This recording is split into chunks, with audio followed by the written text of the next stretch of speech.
네, 안녕하세요. 네, 보기에도 청소년 연기자가 아닌 감독입니다. 시나리오 쓰고 영화 만들었습니다. 김희정입니다. 반갑습니다.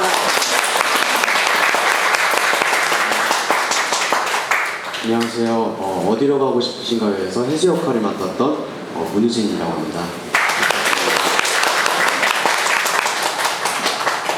안녕하세요. 방금 보고 오신 영화에서 지은 역으로 나온 정민주라고 합니다. 안녕하세요.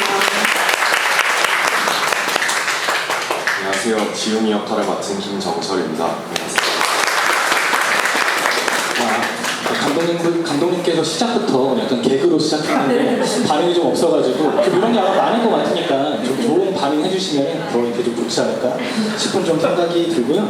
저희가 이쪽 공간에서 GV하는 거는 앞에 이제 극장에서의 다음 상영과 크게 결부되지 않기 때문에 좀 더 자유롭게 좋은 분위기에서 할 수 있으니까 염두해 주시고, 그리고 저희가 질문 몇 가지 드린 다음에 이제 관객분들에게 마이크를 넘겨서 이제 질문들을 받으면서 혹은 감상평 받으면서 시작할 예정이니까 참고 부탁드리도록 하겠습니다. 사실 김희정 감독님 이번 5번째 장편이신데 한 편 정도는 많이들 보시지 않았을까? 네, 13살 수아, 그리고 청포도 사탕, 17년 전의 약속, 설행, 눈길을 걷다, 프랑스 여자까지 한 편이라도 보신 분 혹시 계실까요? 예, 많이 계시는군요. 그리고 지금 사실 이 작품이 지금 6천 관객을 지금 임박해 있는데 데뷔작이셨던 13살 수아가 6천 관객이 살짝 넘었던 어떤 수치인데 꼭 더 이제 많은 분들이 찾아주셔가지고 꼭 이제 13살 수아를 좀 넘겼으면 좋겠다 하는 좀 바람이 좀 있어서 말씀을 드려봤고요. 사실 감독님 전작들을 아마 보신 분들은 알겠지만 어떤 환상과 현실 그리고 어떤 시공간을 어떤 넘나드는 그런 연출들이 꽤 만만치 않게 느껴지는 부분이 있어서 좀 진입장벽이 있을 수 있다 라는 생각을 갖고 저도 사실 이 작품을 봤는데 훨씬 더 약간 편안하게 볼 수 있는, 좀 몰입할 수 있는, 공감할 수 있는 그런 부분들이 좀 돋보였던 것 같아요.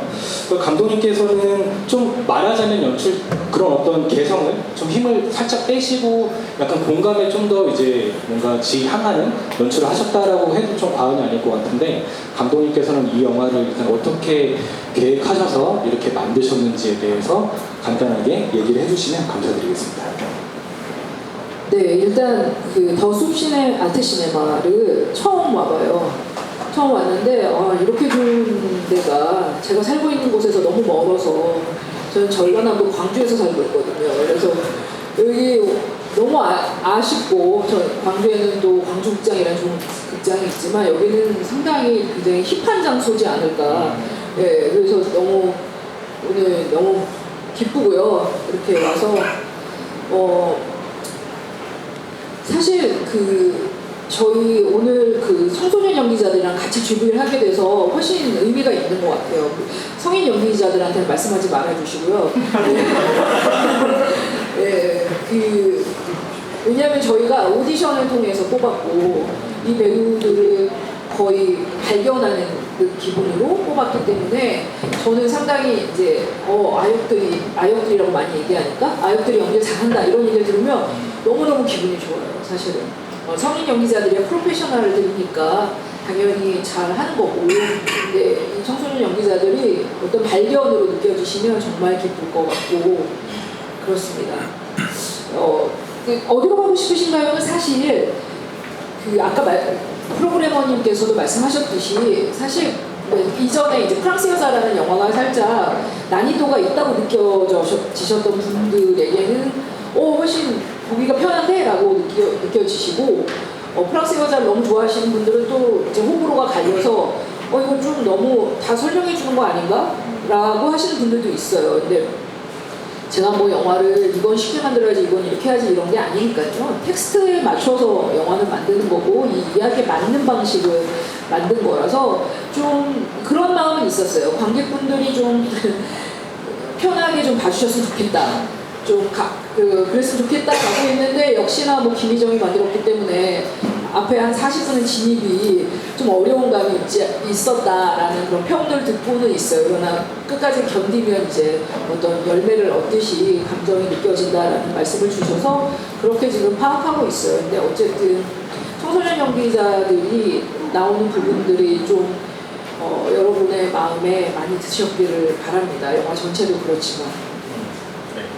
뭐 말씀드린 것처럼 오늘 또 청소년 연기자분들을 이제 모시는 어떤 특별한 행사이다 보니 사실 감독님보다도 이제 그 배우님들의 어떤 질문들을 좀 많이 해주시면 더 좀 재밌는 시간이 되지 않을까 그런 좀 생각이 들고요.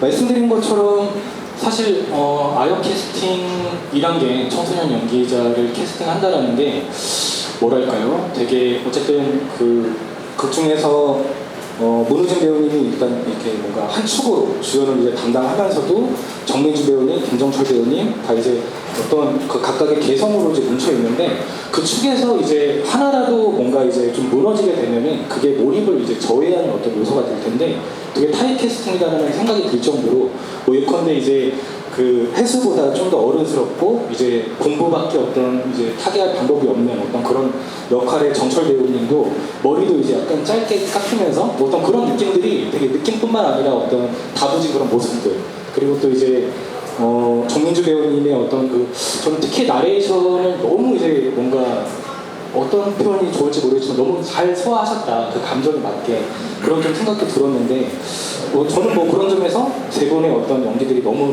탁월했다라는 생각이 들면서도 아무래도 감독님의 이제 오디션에 지원을 하셔서 아마 하시지 않았을까라는 생각이 들었는데 좀 배우님들께서는 감독님과의 어떤 첫 인상이 좀 어땠는지 그리고 좀 오디션을 봤을 때 좀 인상적이었거나 혹은 좀 넘어서 뭔가 영화 촬영장에서 아무래도 교수님이다 보니까 되게 엄했을 수도 있겠다 뭐 이런저런 얘기가 있는데 좀 약간 광범위하게 얘기가 됐지만 그런 부분에서 좀 생각나시는 게 있다라고 하면 혹시 좀 얘기해 주실 게 있다라고 하면 문우진 배우님부터 혹시 형이 사실 우진이가 제일 어리거든요. 그래서 우진이가 좀 두려워하는 것 같은데 네, 해보겠습니다. 해볼까요? 할 수 있어. 네. 처음에 오디션을 본다고 하고 이제 오디션 대본을 받았을 때 되게 짧은 그런 대사들로 뭐 대본이 이루어져 있음에도 불구하고 되게 뭔가 내용이 더 와닿았고 이런 혜수나 처음에는 뭐 제가 혜수 역할을 맡아서 이렇게 해라라고는 안 하셨고 혜수나 지용이나 둘 다 연습을 해서 이렇게 오디션을 봤었는데 둘 다 너무 역할이 좋더라고요. 제가 평가할 건 아니죠. 그래서 열심히 이렇게 준비를 했었고 처음에 이제 오디션장에 딱 들어갔을 때 이제 원래 대부분 제가 이제 작품을 하다 보면 이제 남자 감독님들하고 이제 거의 이제 대다수 작품을 했었는데 이제 여자 감독님 이제 김희정 감독님을 뵙고 이제 되게 넓은 장소였어요. 넓은 장소에서 뭐 이런저런 대화도 나누고 혜수는 어떤 아이고 뭐 이제 그런 걸 말씀해 주시면서 이제 연기를 했었고 그래도 운이 좋게 감독님이 또 뽑아주셔가지고 그때부터도 이제 열심히 아주 했었던 것 같습니다. 그러면 감독님께서는 이제 문우진 배우님은 처음부터 혜수로 생각했던 건 아니고 뭐 정철 배우님도 뭐 이렇게 약간 그 혜수와 지원을 이렇게 약간 좀 견주고 있었거든요. 네네. 그 둘의 역할을 좀 바꿔가면서 읽었지 정철이도. 네. 둘의 역할을 좀 바꿔가면서 읽혔고 좀 콜라보를 좀 봤던 것 같아요. 이렇게 누구를 하느냐에 따라. 근데 사실 우진이는 그때 당시에 너 몇 살이었지? 13살? 제가 13살? 네, 13살쯤? 근데 지금 진짜 많이 커가지고 그때는 정말 어리고 예쁜 아이였거든요. 지금은 남성미가 이제 느껴지고 그런데 그래서 너무 역할에 비해서 어리다는 인상이 좀 강했어요. 처음에는. 그래서 어떻게 그걸 어떻게 다른 역할들을 진용을 짜느냐에 따라 다르겠다라는 생각을 했던 기억이 나요. 그렇군요. 그렇다면 이제 다음은 정민주 배우님 좀 어떠셨는지 솔직하게 얘기해 주세요. 네. 솔직하게 저 오디션 딱 갔을 때 대본이 이게 지혜진 역할 대본이 아니라 영화 보시다 보면은 소망의 집 아이들 2명 있잖아요. 그 대본이었어요. 그래서 그걸로 오디션을 보고 뭐 이 정도면 할만하다. 괜찮은데? 라고 싶었는데 이제 집에 가서 맛있는 거 먹을 생각이었는데 감독님이 뒤에 대본을 읽어보라고 하셔가지고 지은 역할 대본 읽어보고 솔직히 잘 했는지도 몰랐는데 잘 했는지 잘 못했는지 모르겠다 하면서 왔는데 다음에 또 부르시더라고요. 그래서 저한테는 너무 감사한 기회였고 또 그리고 되게 만나서 리허설을 좀 많이 해보고 그냥 대사 맞춰보는 거 말고도 감정 워낙 제가 느끼기에는 지은이 역할이 조금 어려웠어서 그런 거를 도와주시는 거 만나서 막 모두 일기도 써보고 이런 걸로 많이 연습했던 기억이 나고요. 그래서 촬영장에서 조금 더 편하게 할 수 있지 않았나 싶습니다. 말씀하신 것처럼 사실 누워있는 어떤 장면들도 많고 사실 이렇게 갑자기 졸도하게 되는 그런 어떤 장면들도 많은데 쉽게 연기하기 좀 어렵겠다 딱 보더라도 그런 인식이 있는데 김희정 감독님께서는 어떻게 정리적으로 그러니까 민주가 그때 몇 살이었지? 14살이었고 그러니까 18살이어서 보호 종료 아동을 해야 되는데 사실은 이제 연출부는 민주를 그 소망의 집 아이들 후보로 데려온 거예요. 근데 이제 제가 그 지은이 역할을 계속 오디션을 보는데 마음에 드는 친구가 없었어요. 그래서 얘가 딱 들어왔는데 이제 이게 되게 감인데 이게 되게 감이 좋은 거예요. 애가 얼굴도 너무 좋고 근데 그때 내가 정확히 기억하는 게 머리를 묶고 들어갔거든요. 그래서 뭐냐 너는?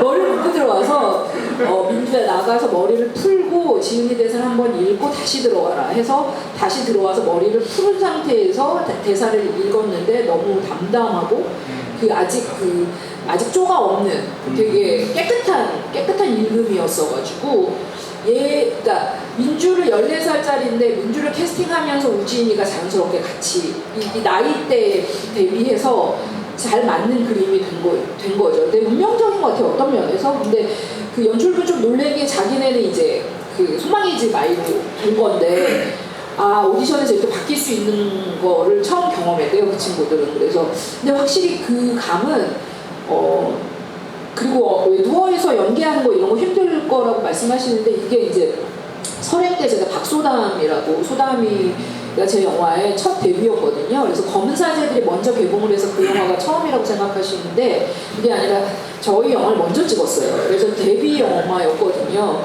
근데 이제 소담이도 마찬가지로 거기에 막 이렇게 귀신이 들리고 이런 장면이 있는데 크게 뭐가 이렇게 터치가 필요하지가 않았어요. 비슷하게 민주도 뭐 누워서 힘들고 이런 거를 제가 뭐 이렇게 해라 저렇게 해라 하지 않아도 이미 자기가 많이 가져오고 그래서 똘똘하기 때문에 너무 잘 해내서 사실은 저는 소담이를 좀 생각을 좀 많이 떠올렸었어요. 근데 제가 소담이도 아무것도 주인공은 아직 장편에 출연하지 않은 상태에 단편 영화만 출연한 연극원 아이였거든요. 근데 그때 걔를 캐스팅을 했을 때는 되게 주연급이었기 때문에 어떤 리스크가 있었죠. 그랬지만 했는데 나중에 이제 되게 잘 된 거잖아요. 그래서 많은 사람이 모르지만. 근데 마찬가지로 민주도 앞으로 그렇게 되지 않을까라고 생각을 해요. 네. 김희정 감독님께서 그 박수담 배우님과 그리고 정민주 배우님을 발굴했다라는 거 다시 한번 좀 지금 박수담 배우님이 쌍꺼풀이 없는 네. 제가 그런 얼굴을 좋아해요. 제가 눈이 이렇게 너무 요새는 길 가다가도 이렇게 깜짝깜짝 놀랄 만한 얼굴들이 많잖아요. 너무 성형이 돼서 우리 동네만 가도 그렇거든요. 그래서 너무 무서운데 정말 무서워요. 근데 이렇게 저희 여자 조카애도 있는데 이렇게 쌍꺼풀이 없는 얼굴이 너무 좋은데 쌍꺼풀 수술을 하더라고요. 그래서 너무 안타까워요. 근데 저는 소담이 같은 배우가 계속 이렇게 잘 되는 이유는 그 유일성이 있다고 보거든요. 그게 옛날엔 안 예쁜 얼굴이었는지 모르겠지만 지금은 너무나 소중한 그 귀한 얼굴이거든요. 그리고 너무나 오리지널한 거죠. 좀 그런 얼굴들을 너무 중요하다고 생각하고 계속 그래서 민주도 비슷한 느낌을 받았던 것 같아요. 청소년 배우님들 모셔놓고 성형 얘기까지도 하고 약간 어디로 튈지 모를 것 같다는 느낌은 좀 들지만 어느 정도 수위 조절이 될 거라면서 생각하면서 좀 말씀을 드려보고 싶고 정철 배우님도 혹시 한번 좀 얘기 좀 들어보고 싶네요. 저는 일단 처음 오디션 갔을 때 이제 감독님을 뵀는데 감독님이 되게 포스가 있으셔가지고 되게 긴장해가지고 연기를 제대로 했는지도 잘 몰랐었는데 좋게 봐주셔가지고 연습 이제 할 때 넷이서 다 같이 모였었는데 그때 이제 우진이랑은 되게 저번에 드라마에서도 한번 같이 찍은 적이 있었어가지고 조금 친했고, 근데 처음에 이제 민주를 만났을 때는 서로 약간 존댓말 쓰고 하다 보니까 되게 누나인 줄 알았는데, 극 중에서도 누나여가지고 진짜 누나인 줄 알았는데 나중에 나이 듣고 보니까 제가 제일 나이가 많더라고요. 그래서 우진이도 되게 성숙하고 다 저보다 성숙한 것 같아가지고, 그리고 또 연습할 때는 이제 감독님이 약간 어떤 디렉션을 강요하시기보다는 좀 더 저희 생각을 많이 물어보시고, 그리고 또 가장 인상 깊었던 거는 그 자신이 그 역할이 돼가지고 일기 써보는 그런 게 있었는데, 일기 쓸 때 처음에는 되게 이게 약간 쓸모가 있나? 약간 이런 생각도 들기는 했는데, 계속 쓰다 보니까 좀 더 지용이에 대해서 더 생각을 많이 해보게 되고, 지용이에 대해서 좀 더 알게 되고, 약간 그런 시간이 있었던 것 같습니다. 약간 좀 우스갯소리로 좀 질 떨어지는 질문일 수 있는데, 아무래도 분량의 차이가 있다 보니까 내가 이제 주연인 이제 해수를 해야 돼라는 어떤 좀 보이지 않는 어떤 모종의 약간 신경전도 있었을 것 같기도 하고, 좀 그러는데 이 어떤 결과에 그런 거 없었나요? 네. 어른의 어떤 이 정말 찌든 어떤 그러니까 너무 죄송하다. 우리 중에는 마찬가지로 그런 건 전혀 없어요. 전혀 없었어요. 네. 죄송하다는 말씀을 좀 드리고. 우진이가 주인공이니까요. 전혀 없었다고 하는데, 사실은 그 지용이가 눈빛이 되게 중요했어요.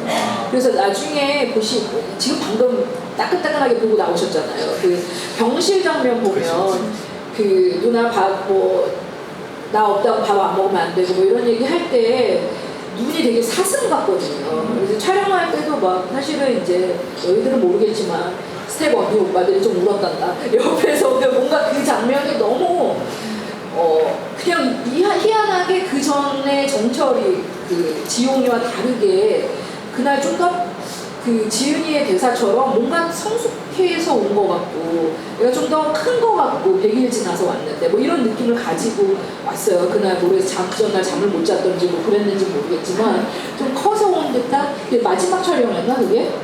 정철이 거의 네, 그때가 맞았죠. 그날이 마지막. 아무튼 그래서 되게 달라진, 우리도 되게 좀 내가 다르다라고 느꼈는데 그 사슴 같은 눈빛을 되게 좋아했었어요. 전 스태프들이 다. 그래서 그게 너무 기억에 나요. 그렇죠. 말끔하게 교복을 딱 차려입은 채 이제 딱 사슴 같다는 말이 내 맞는 어떤 느낌인 것 같은데, 되게 그 어떤 뭐 나레이션의 울림도 있지만 그 모습의 그 정갈한 어떤 느낌들, 그런 것들이 되게 저도 인상적으로 봤던 부분인 것 같고요.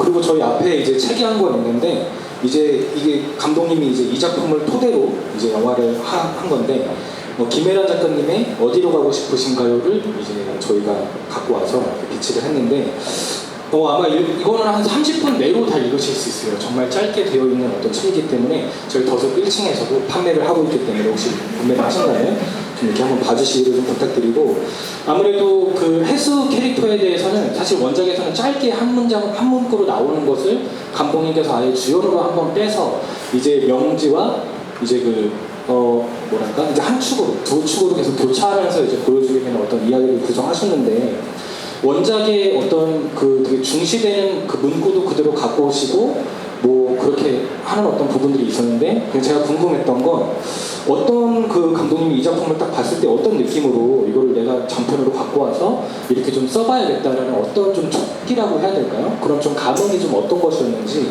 좀 여쭤보고 싶네요. 네, 일단은 이 얘기는 많은 주부에서도 했었는데 항상 이제 좀 해야 되는 얘기인 것 같아요. 제가 이거는 단행본으로 영어로 같이 나와 있어요. 그래서 한글 영문이 이렇게 같이 나와 있는 이 시리즈물이거든요. 근데 바깥은 여름이라는 소설집 안에 들어와 있는 마지막 소설이고요. 이 책을 사실 저는 2017년도에 11월 달에 바르샤바에서 받았어요. 그 김혜란 작가한테. 저는 김희정 감독 특별전이라는 거를 하러 갔었고, 김혜란 작가는 거기 문학 레지던시에 거의 마지막 날들을 보내고 있었는데 13살 소아를 보러 와줬어요. 그래서 자기가 가지고 있던 책에 다 주고 마지막 한 권 남은 바깥은 여름을 사인을 해서 주면서, 감독님 죄송한데 이게 책이 이렇게 제가 낭독하려고 이렇게 연필로 이렇게 그어놓은 이런 표시된 책인 거예요. 그래서 이거에도 괜찮냐 그래서 아 좋죠. 저는 이제 에란 씨가 노벨문학상 받으면 이거를 옥션에다가 하는지 뭐 이런 얘기를 하면서 농담이에요 여러분. 농담이 아니라 그러면서 받았던 기억이 나요. 근데 그때 저는 이거를 그러니까 에란 씨는 아름다운 바르샤바에서라고 해서 저한테 줬는데 그때 이걸 영화로 만들어야지 뭐 이런 생각을 하지는 못했어요. 그러다가 2020년도에 저랑 계속 작업을 같이 한 그 유병옥 대표가 인벤트스톤에 감독님 이게 감독님 겨울에 만든 소설인 것 같은데 한번 생각해 보시는 게 어때요? 라고 해서 한번 다시 객관적으로 한번 다시 읽었죠. 다시 읽었더니 소설이 되게 제가 할 수 있을 것 같은 거예요. 제가 각색할 수 있을 것 같고 제가 했던 얘기들의 연장선상이 있다라는 느낌을 받았어요. 그리고 소설에는 지은이 편지에 사모님 연락처를 지은이 친구에게 물어서 알았습니다라는 딱 한 줄의 글로 나오는데 그 해수가 좀 전 선명히 그러니까 해수란 이름도 없죠. 그냥 그 친구에게 물었습니다라고 나와 있는데 그 한 줄이 저한테는 좀 어떤 단서였어요. 누가 이 편지를 줬을까? 이 연락처는 누가 줬을까? 뭐 이런 여러 가지 생각들 하면서 상상력을 되게 많이 발휘하게 하는. 그래서 사실 여러분이 보신 영화에 아이들 나오는 부분은 다 만든 부분이거든요. 다 새로 만든 부분이고, 그 명지 부분은 그대로 이제 그 소설에 있는 것들 되게 많이 가져온 것이죠. 그래서 이 아이들과 명지 부분이 되게 잘 붙어야 하는데 이런 생각을 하면서 봤는데 잘 붙은 것 같아요. 왜냐하면은 원작보다 못하다는 욕을 이렇게 하시거든요. 어떤 분들이. 그러면서 애들 부분도 제가 쓴 걸로 알고 계시는 분들도 계세요.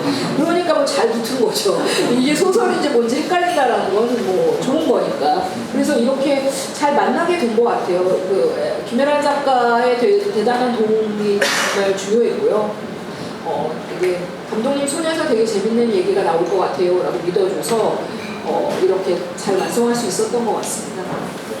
말씀드린 것처럼 정말 빠르게 잘 이제 읽을 수 있는 작품이니까 꼭 한번 봐주시고 그 원작에서는 이제 영국 에든버러로 이제 떠나게 되는 장면이라면 뭐 아시는 분 아시겠지만 감독님께서 이제 폴란드의 영화학교도 나오시고 일종의 통이시기 때문에 거기를 잘 아시기 때문에 아마 폴란드로 이제 옮겨서 이제 하신 걸로 알고 있는데 어쨌든 그런 내용들의 어떤 변주도 다 이제 원작 통해서 한번 느껴보실 수 있다면 너무 좋을 것 같으니 꼭 한번 찾아보시기를 좀 부탁을 드리고 그리고 좀 약간 막간 질문으로 드리자고 하면 사실 저는 스케이트보드가 처음 나왔을 때 뭐 예컨대 옛날에 이준익 감독님께서 이제 변산에서 이제 힙합을 이제 사용하시거나 이럴 때 딱 느꼈을 때 이런 어떤 젊은이들의 그러니까 스케이트보드가 꼭 젊은이들의 문화는 아니지만 이런 것들을 감독님의 시선으로 잘 좀 구현할 수 있을까 어색하지 않게 저는 이런 생각이 딱 들었는데 그런 것들이 되게 이렇게 다정다감한 어떤 느낌으로 나오진 않지만 그래도 딱 되게 적절하게 잘 담아냈다 라는 좀 생각이 들면서 첫 장면에서 이제 정철 배우님께서 이제 딱 보드를 이제 잘 타는 어떤 캐릭터로 나오잖아요. 근데 저는 딱 후드를 쓴 모습을 보고 대역이시겠다. 바로 딱 그래서 후드를 쓰셨구나. 이런 생각이 좀 들었는데. 정철이가 있어요. 진짜. 아니요. 아니 무슨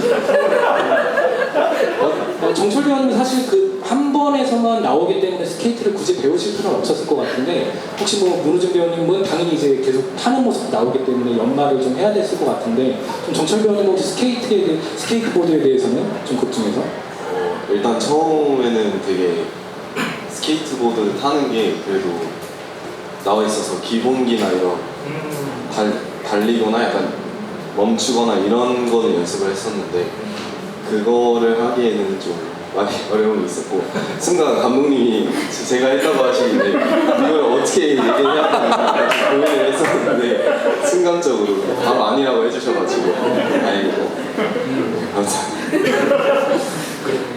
문우진 배우님은 마지막에 이제 지영을 생각하면서 보여주고 싶었던 궁극의 스킬을 이제 마지막에 보여주게 되는 어떤 부분도 있는데 좀 스케이트보드를 좀 이렇게 연습하거나 하는 거에 대해서는 좀 부담은 없으셨는지 여쭤보고 싶습니다. 마지막 장면은 당연히 대형 국가대표 있었고요. 네가 했다고 해요. 제가 그래도 사실은 그래도 뭐 나머지 같은 경우는 계속 이렇게 중간중간 영화 중간중간마다 이제 타는 씬이 있었는데 그래도 보드를 타면 그게 바닥이 조금 까끌까끌하거나 약간 울퉁불퉁하면 그게 조금 뭔가 하기 좀 그래요. 그래서 좀 이렇게 매끈한 바닥을 위주로 좀 많이 연습을 했었고 또 그렇게 다행히 이제 찍는 데도 이제 다 매끈매끈한 그런 부분이어서 잘 촬영했었던 것 같아요. 보드를 직접 골랐어요. 아이들이 이제 너네 색깔이랑 이런 것도 직접 골랐거든요. 근데 사실은 우진이 보드가 중요하다고 생각하다가 아니지, 나중에 주고 가는 거는 지용이 보드여가지고 그 빨간 거는 계속 나왔죠. 근데 아무튼 그 레슨을 받았어요. 그 스케이트보드 레슨을 계속 받고 되게 힘든 상황에서 한겨울에 되게 열심히 연습을 했던 게 기억이 나요. 그리고 제가 그 몇 가지 질문을 더 드린 다음에 관객분들 질문 받을 거니까 좀 미리 생각하고 계시면 더 좀 이렇게 빠르게 좀 진행이 되지 않을까 싶은데, 저는 정명주 배우님이 연기한 지은 캐릭터가 아까 그 라면 씬에서 참 그 이제 뭔가 뭐랄까요? 또 이제 쌍꺼풀 없는 어떤 얼굴에 되게 약간 그 이제 친구가 되게 잘해주고 하지만 라면밖에 대접해줄 수 없는 그 상황을 그 표정이나 어떤 그 제스처 같은 걸로 너무 잘 전달되게 그렇게 저는 느꼈거든요. 좀 그게 되게 좀 그런 감정을 이렇게 적극적으로 보여주는 게 아니라 좀 이제 은연중에 이제 보여줘야 되는 그런 어떤 연기법이 좀 필요했다는 생각이 들었는데, 혹시 어떤 그런 관점에서 그 장면을 좀 촬영했을 때 좀 어떤 느낌이 있으셨는지? 사실 뭐 엄청 대단한 걸 생각하고 막 그런 연기를 한 건 아니고요. 그냥 대사가 있길래 지은이라면 어떻게 쳤을까 하고 그냥 단순하게 친구긴 한데 그렇게 봐주셨으면 정말 감사하고요. 대장님인데 홍시라고 그러는 연기 대사가 있을 뿐인데. 그리고 제가 약간 좀 평소 연기를 할 때 이건 이 감정이야 뭐 이렇게 딱 정해놓거나 딱 보여지는 연기는 아니라고 생각을 하거든요. 그래서 되게 저로서는 뭔가 특별할 게 없는 씬이지 않았나 싶었어요. 그렇죠. 그 김치를 더 가지러 가는 그 어떤 그 모습에도 제가 그걸 느꼈는지 모르겠는데 그런 게 정말 잘 묻어나가지고 그 되게 뭔가 섬세한 감정들을 이렇게 되게 디테일하게 보여주는구나. 낙찰이시네요. 아유, 아닙니다. 정민수 배우님의 그 말씀은 약간 좀 연기 천재가 할 법한 어떤 그런 얘기 같은데 앞으로 더 좀 연기를 기대해보고 싶다는 얘기를 좀 드리고 싶고요. 그리고 그 저희 극장에서 계속 협업을 하고 있는 그 전주국제영화제의 프로그래머를 역임하셨던 이상훈 평론가님이라고 계신데 이 영화를 너무 좋게 보셔가지고, 그리고 또 극중에서 크지스토프 키에슬롭스키 얘기가 나오는데 이제 뭐 죽음은 이제 아름다운 어떤 비밀 같은 것이다라고 얘기를 한 부분도 있게 되는데요. 영화를 아마 아시는 분도 계시겠지만 베로니카의 두 번의 삶이라는 영화가 있습니다. 크지스토프의 영화인데 그게 약간 간단하게 얘기드리면 이제 도플갱어처럼 닮아있는 다른 나라에 사는 어떤 여성이 서로의 감정을 뭔가 연결된 것처럼 느끼게 되는 그런 것들을 이제 주제로 하게 되는 그런 부분인데, 어떻게 보면 그 중에 명지와 이제 그 그 지은이 그렇게 하는 것도 이렇게 뭔가 컷도 이제 그런 식의 어떤 편집, 약간 좀 뭔가 맞닿아 있는 그런 것들도 그렇고, 굳이 말하면 그런 좀 영향이나 뭐 그런 어떤 부분들이 좀 보인다라는 좀 생각이 들었는데, 더불어서 또 광주와 폴란드를 이렇게 묶어놓은 것도 비슷한 맥락일 수 있겠다라는 좀 생각이 들었는데요. 좀 어떠실까요? 그렇게 뭔가 이렇게 연결되는 어떤 부분들? 일단 이상용 프로님께서 그렇게 봐주셨다니까 너무 감사한데 시사회 초대도 못 드려가지고 어떡하지? 연락을 아이고 되게 죄송하네. 근데 워낙 잘 알거든요. 저희 전주영화제 워낙 인연이 많아가지고 프로님이랑 계속 그랬었는데 아무튼 제가 따로 연락을 드리는 걸로 하고 그 키에슬롭스키는 워낙에 좋아하는 감독이긴 해요. 근데 베로니카의 한국에는 베로니카의 이중생활이라는 되게 야한 영화일 것 같은 뉘앙스를 풍기는 제목으로 나와 있는데 베로니카의 두 개의 삶, 베로니카의 두 개의 인생 뭐 이 정도로 할 수 있겠죠. 예. 그렇게 말씀해 주셔서 너무 고맙고요. 제목은 항상 키에슬롭스키 영화에서 표현하는 여성들의 아름다움 거를 언제나 생각하는 것 같아요. 프랑스 여자여서도 생각하지만 이 영화에서 특별히 키에슬롭스키를 생각하지는 않았던 것 같고, 근데 이제 레퍼런스로 이제 어떤 포트레이트라고 하잖아요. 얼굴 초상을 보여줄 때 방식들에 대해서 촬영 감독이랑 이렇게 얘기들은 언제나 했던 레퍼런스긴 해요. 근데 딱히 이번 영화라기보다는 이번 영화는 그것보다는 어쩌면 제가 영화학교 때 되게 영향을 받은 잉마르 베르그만이라는 감독의 여성들이 많이 나오는 영화들을 좀 더 생각했던 것 같아요. 베르그만의 그런 장면, 그 여성들을 표현하는 어떤 바스트샷이라던가 이런 것들을 바르샤바에서 시리랑 대화할 때라던가 뭐 이럴 때 좀 많이 생각했던 것 같아요. 근데 키실롭스키는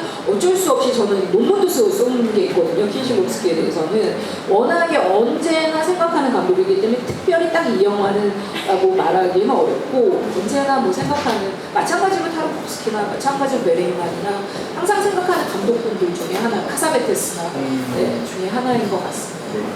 그러니까 비슷한 맥락으로 잠깐 얘기 들었는데 광주와 이제 광주 5.18 그 어떤 민주항쟁과 바르샤바 봉기의 어떤 그런 것들이 그 바르샤바 봉기의 추모 공간에서 이제 명지가 눈물을 흘리는 그런 것들은 그냥 물론 그 남편의 어떤 그 얘기와 이제 접합되는 부분은 있지만 그런 걸 넘어서 이제 울리게 되는 어떤 그 사회적 그런 어떤 혹은 전쟁 같은 걸로 인한 그런 비극일 텐데 좀 저는 딱 들었을 때 사실 저 문우재 배우님께서 보드를 타는 그 장면에서 전일 빌딩이 한번 딱 비춰지는 걸로 잘 보셨네요. 사실 그거 아니고서는 광주 인지를 인지하기가 사실 조금 어려운 부분이 있을 것 같다는 생각이 들어서 그럴 거라면 좀 더 그런 거를 뭔가 이렇게 이어주는 어떤 매개로서의 어떤 장면을 더 넣었어도 괜찮겠다라는 생각이 들었는데 혹시 그게 편집에서 빠진 건지 아니면 좀 감독님의 어떤 기존 스타일처럼 약간 좀 뭔가 이렇게 은연중에 넘어가게 되는 그런 부분인 건지 좀 여쭤보고 싶네요.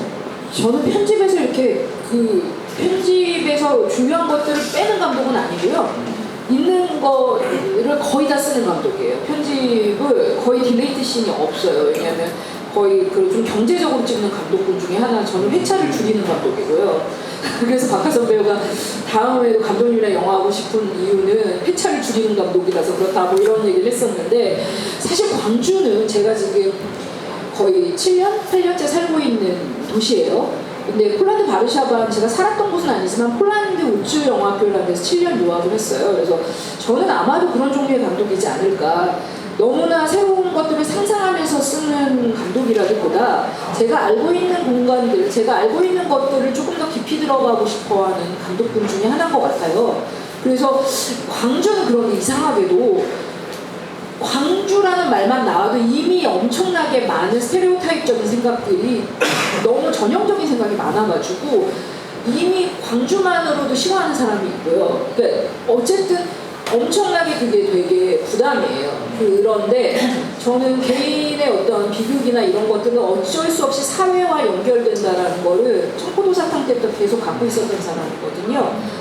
청포도사탕에서 성수대교를 다뤘었고 네, 파리 테러가 있었고 프랑스 여자에서는 뭐 이런 식의 계속 그러니까 사회와 연결하려고 하는 시도를 계속 하고 있었어요. 그게 제 관심사예요. 특히나 이제 지금 대한민국에 살고 계시면 마찬가지로 어제 뭐 신림역에서 칼부림이 있었고 막 이런 사회적인 재난들이 계속 뭔가 사회적으로 이상한 사건들이 생기잖아요. 신림역은 개인적인 거지만 뭐 오송 지하도라던가 아니면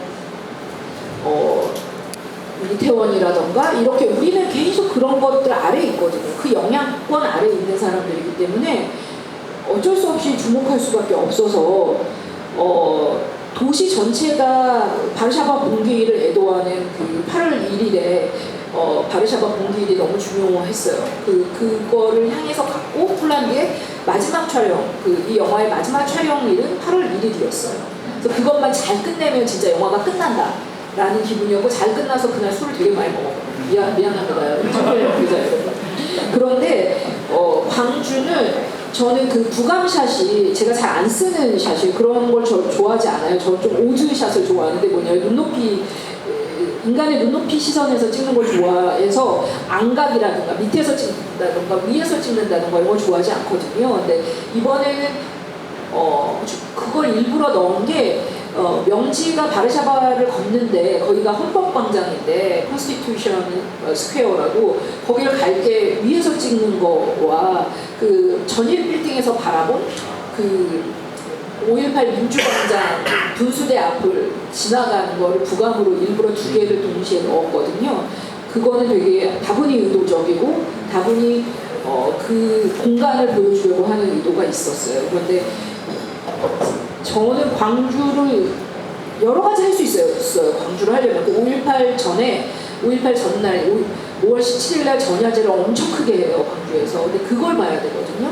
근데 그때 가서 다큐처럼 찍을 수도 있었고 여러 선택지가 있었어요. 알고 있음에도 불구하고 저는 그걸 하지 않은 것인데 그럴수록 되게 거부감이 있다고 생각이 들었고 그렇게 광주를 보여주고 싶지가 않았고 알 수 있는 분만 아셔도 된다라는 생각을 좀 가졌던 것 같아요. 그렇죠. 그 전일 빌딩의 그 공간, 민주의 어떤 그 공간은 뭐 말씀 아마 다 아시겠지만 그런 그닥 이제 5.18의 어떤 상징이 것이기 때문에 말씀하신 그 맥락이 충분히 이해가 되고 저도 감독님 되게 경제적으로 씬을 구성하시는구나라고 느꼈던 게 사실 이제 명지가 폴란드로 가면 최소한 공항을 간다거나 비행기를 탄다거나 이런 장면이 있을 수 있잖아요. 전혀 없는 채 이제 저기 해수가 이제 그 보고 싶다 지영아라고 얘기하고 컷이 전환되면 명지가 누워있는 장면으로 이제 딱 되어 있는데 안에도 다 커튼이 쳐져 있으니까 저는 원래 집이었는지 거경주가 구분이 안 가게 되더라고요. 참 감독님 이런 거 더불어서 현석과의 연락도 문자 하나로 이제 딱 보게 되고 만나게 되는 건데 이게 약간 좀 그걸 타이밍 놓치게 되면은 약간 그런 부분이 뭔가 좀 이게 영화로 좀 들어가는데 약간 어려울 수도 있겠지만 또 그런 식이 약간 좀 더 이렇게 뭔가 생략되면서 이렇게 쌓아가는 것들도 또 괜찮다라는 좀 생각이 들어가지고 좀 곁다리로 얘기를 좀 한번 드려봤고요. 그리고 저는 또 그 문지 배우님 그 연기한 그 혜수가 나는 빨리 어른이 되고 싶다라고 얘기하는 게 되게 인상적이면서도 그런데 무사히 어른이 될 수 있을까라는 그 반문이 그게 되게 너무 마음이 아프면서 상징적인 부분이었던 것 같아요. 그래서 저는 사실 어떻게 보면은 그 혜수가 약간 그 병원 이름도 선한병원인데 너무 선한 어떤 스테레오타입이 아니었을까라는 거를 약간 좀 염두해서 그 지은과의 그러니까 지은을 좋아하는 거 아니야? 라고 이제 그 저기 지용이 얘기하게 되는 어떤 부분들도 있는데 문우진 배우님께서는 극 중에서 말씀드렸던 그렇게 빨리 어른이 되고 싶다라고 얘기했던 거에 대해서 좀 어떤 맥락을 좀 생각하면서 좀 그렇게 나레이션을 하고 연기를 하셨는지 좀 여쭤보고 싶네요. 저도 그 말이 제일 인상 깊었던 것 같아요. 아, 빨리 어른이 되고 싶어 그 말이 일단 지은이 누나도 많이 아프고 일단 지용이는 이미 떠나보냈고 제 입장에서는 많이 할 수 있는 게 없었다고 생각을 했어요. 그래서 이 상태에서는 그냥 지은이 누나를 도와주는 것밖에 방법이 없다 이렇게 생각을 하면서 연기를 했었고 그리고 딱 그 나레이션을 할 때 전 아마 학생 입장이다 보니까 진짜 할 일이 없을 것 같은 그런 느낌으로 아마 어른이 돼서 뭐 하나라도 더 많이 해주고 싶은 보탬이 되고 싶은 그런 느낌으로 나레이션을 읽었던 것 같아요.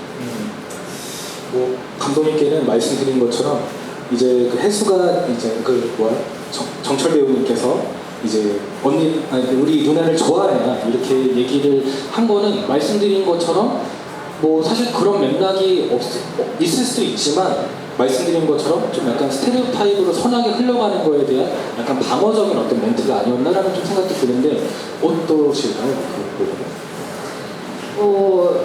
이게 좀 그 사회적인 어떤 분위기를 좀 제가 느낄 수 있는 게 왜 선하면 안 되는지를 잘 모르겠어요, 저는. 그러니까 그런 질문들이 나오는 게 전주영화제에서 어떤 나이 드신 여자분이 가해자는 그러면 왜 가해자는 왜 사과하지 않냐고 물어보시는 거예요. 이 영화에서 왜 가해자를 물어보지? 이런 생각이 드는 게 이게 되게 지금 한국이 그렇구나라는 생각을 해요. 아니 13살짜리 14살짜리 애가 뭐 악하면 또 얼마나 악하고 여기서는 이 아이는 되게 사랑받는 아이고 그런데 이렇게 어려운 일을 이 남매를 통해서 처음 알게 되기 때문에 그것을 하나씩 알아가는 과정에 있는 아이거든요. 그래서 엄마한테도 되게 강하게 우리 며칠만 데리고 있자 막 이러는데 엄마는 자기가 생각하기에 이런 일이 없을 때에는 당연히 다 잘해줄 것 같고 다 좋은 걸 해줄 것 같은데 그게 아니라 자기가 책에다 쓴 것과는 다른 행동을 하는 그 모순감을 느끼는 아이인 거죠. 그러니까 하나씩 배워가는 그 때의 아이라서 이런 표현인데 그런 질문이나 아니면 가끔 그런 글을 볼 때 이렇게 느끼는구나라고 생각을 하죠 저도. 근데 저는 이 아이는 되게 중요했던 게 이 영화에서 이 편지를 전하는 이 메신저가 되게 중요했어요 저한테는. 이것을 이렇게 표현하고 싶어요. 결국 누군가는 이것을 전달한다. 그것이 이제 해수인 거고, 저는 그것이 한국의 많은 선인들이 하는 것이라고 생각하고, 많은 비극 속에서도 항상 그런 어떤 그 미담들이 나오는 것이라고 생각하는데 그 중에 하나일 수도 있다고 생각을 해요. 그리고 그 좋아하는 마음, 이것도 너무 소중하고, 근데 진짜 중요한 건 자기가 하지 못한 거를 미안해한다라는 거죠. 이 아이는. 왜 나는 너가 살아있을 때 너한테 물어보지 못했을까? 너는 왜 우리 반에서 누굴 좋아했고 너가 진짜 그렇게 공부해서 네가 되고 싶었던 게 뭐였는지 왜 나는 물어보지 못했을까라는 그게 나는 그 물어보는 그렇게 미안함을 갖는 게 되게 중요하다는 생각을 했어요. 그래가지고 혜수가 처음과 끝에 엔딩 전에 그 편지를 전달하는 게 또 한 번 반복하는 것은 연출자로서 굉장히 중요한 포인트인 것이죠. 이 아이의 이 행동이 얼마나 중요한가라는 점에서. 제가 하나만 더 질문을 드리고 이제 관객석으로 마이크를 넘기겠습니다. 극 중에서 이제 그 지은은 어쨌든 제가 제빵을 이제 실기를 이제 준비할 어떤 상황에서 그렇게 좌절이 됐고, 저는 이것도 좀 재밌으면서도 어떤 기능을 할까라는 생각을 했던 게, 혜수가 이제 문예반에 있으면서 백일장을 나가려다가 아마 좌절이 됐던 것 같고, 그리고 어머니가 아마 작가로 이제 되어 있는 어떤 그런 설정도 있고, 그리고 더불어서 이제 지용 같은 경우는 그 뭐 스케이트도 잘 타지만 되게 이제 어떤 상황에 의해서 더 빨리 성숙해야 했던 어떤 그런 부분들.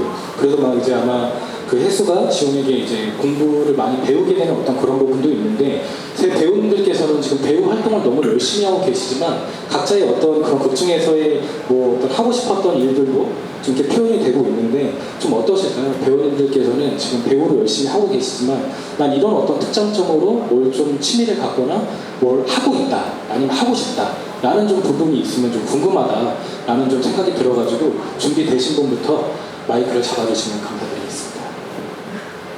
없으신가요? 그럼 좀 어려운 질문인가요? 아니요. 정철이부터 해줘라. 너무 막내만 계속 제일 처음 했어. 일단은 그냥 이제 중학교 3학년 때까지는 이제 연기를 계속 배우가 돼야겠다 이런 생각으로 계속 연기를 하고 있었는데, 이번에 고등학교 1학년이 되면서 이제 그래도 공부라는 걸 할 수 있는 마지막 기회인 것 같기도 하고, 그래서 지금은 공부를 조금씩 하고 있고, 그래도 영화 이번에 개봉하면서 되게 즐거웠던 시간인 것 같습니다. 그래도 앞으로도 계속 연기를 할 수 있게 노력하도록 하겠습니다. 그 중에 지용처럼 아마 성적이 되게 높을 걸로 짐작이 되는데 실제로도 그렇게 좀 하고 계신, 그러니까 성적을 꼭 여쭙는 건 아닌데 지용처럼 이제 좀 이렇게 네, 잘 되셨으면 좋겠다 그런 느낌으로. 나쁘지 않게. 예. 감사합니다. 정민주 배우님? 전 작년까지만 해도 공부를 잘했던 걸로 기억을 하는데, 네. 공부는 저도 한때 공부가 되게 재밌었는데 지금은 아니고요. 저는 사실 연기를 하고 있지만 이 세상에 재밌는 게 너무 많다고 느끼거든요. 그래서 감독님이 하시는 영화 만드는 것도 되게 재밌어 보이고, 운동도 재밌어 보이고, 또 요리하는 것도 재밌어 보이고, 요새는 또 하이큐를 봐가지고 배구를 연습을 열심히 하고 있고요. 뭔가 취미가 눈 감았다 뜨면 바뀌는 타입이라서 취미 되게 많이 가지고 있어요. 저는 반대로 뭐 취미가 별로 없는 것 같아요. 저거에 대한 저는 그냥 이제 중학생이고 이제 막 중간고사, 기말고사 끝났기 때문에 계속 공부를 열심히 하고 있고 연기랑 공부랑 이렇게 병행해서 하다 보니까 취미 같은 경우는 뭐 운동이나 따로 악기 같은 거는 예전에 배웠었는데 그런 거는 시간이 많이 없고, 학원 같은 경우도 이제 이렇게 계속 빠지다 보니까 과외를 조금 이렇게 하고 있고 그래서 더 특별히 취미는 없는 것 같아요. 네. 연기만이 내 길이라는 어떤 얘기로 시간에서 얘기할 수 있을 것 같은데요. 네, 좀 제가 말이 길었는데 혹시 질문 있으시면 뭐 감상평도 좋고 배우님들, 뭐 감독님께 자유롭게 얘기를 해주시면 좋을 것 같습니다. 말씀하시면 됩니다. 정민주 배우님께 살짝 크게 부탁드릴게요. 정민주 배우님 그 SNS 프로필을 잠깐 봤는데 여기 태권도사단, 현대무용, 댄스, 아크로바틱, 프리다이빙 뭐 여러 가지 많이 하시는 걸로 돼 있는데 그걸 다 취미로 그냥 좋아서 하시는 건지 네. 그리고 영화에서는 혼자 걷는 것도 힘든 그런 역할을 하시고 글씨도 못 쓰는 역할로 이렇게 하시는데 전혀 이렇게 보여주지 못한 그런 역할을 하는 게 좀 더 힘들다거나 그런 생각 그런 건 없으셨는지. 네. 저 취미 다 뭔가 연기도 그렇고 여러 가지 경험을 해보자라는 마인드로 사는 중이라서 제가 최근에 중학교 대학생 멘토링에서 들었는데 직업이 좋아하는 거랑 잘하는 거에 접점이래요. 그래서 제 생각에는 연기가 지금은 그렇지 않나 싶고 연기 이외에도 말씀하신 건 다 열심히 배우고 있는 중입니다. 태권도도 어렸을 때부터 해가지고 8년 하고 지금 쉬고 있고요. 그런 것들이 다 쌓여서 저를 만들어주지 않나 싶은 생각이 있고요. 또 걷는 거는 그 감독님이 영상 보내주셨어요. 그리고 실제로 어떻게 재활하는지 또 어떻게 걷는지 보면서 집에서 많이 해보고 했는데도 어렵더라고요. 어려웠는데 그래도 그거는 현장에서 되게 많이 도와주셨어요. 어떻게 좀 더 이렇게 하면 좋을 것 같다 이런 식으로 방향을 잘 잡아주셔서 그거는 저 나름대로 잘 나왔다고 생각을 하는데 조금 아쉽긴 하네요.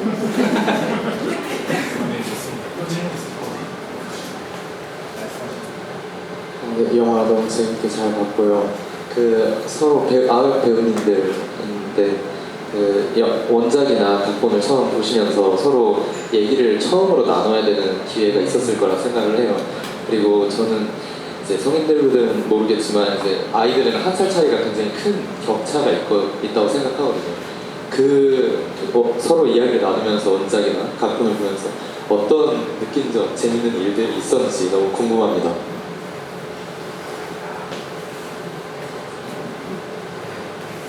어떤 재밌는 분들이 있어요? 뭐 어떻게 친분을 쌓았고 뭐 이런 거는 우진이가 제가 연출본 때 들었는데 민주한테 중학교는 초등학교랑 어떻게 달라요? 심각하게 물어봤다고 들었는데 맞나요? 그랬던 것 같기도 하고 처음에 제가 많이 낯을 가려서 이렇게 많이 그래서 형이랑은 전에 작품을 같이 했었던 적이 있었어요. 네, 누나도 그래도 되게 먼저 다가와 주시고 하셔서 뭐 처음에 바로 친해졌었던 것 같고 현장에서 더욱더 이렇게 감독님과 이제 이렇게 형 누나들이 이제 이끌어 주셔서 오히려 그런 어색함 없이 되게 재밌게 찍었었던 기억이 아주 새록새록하네요.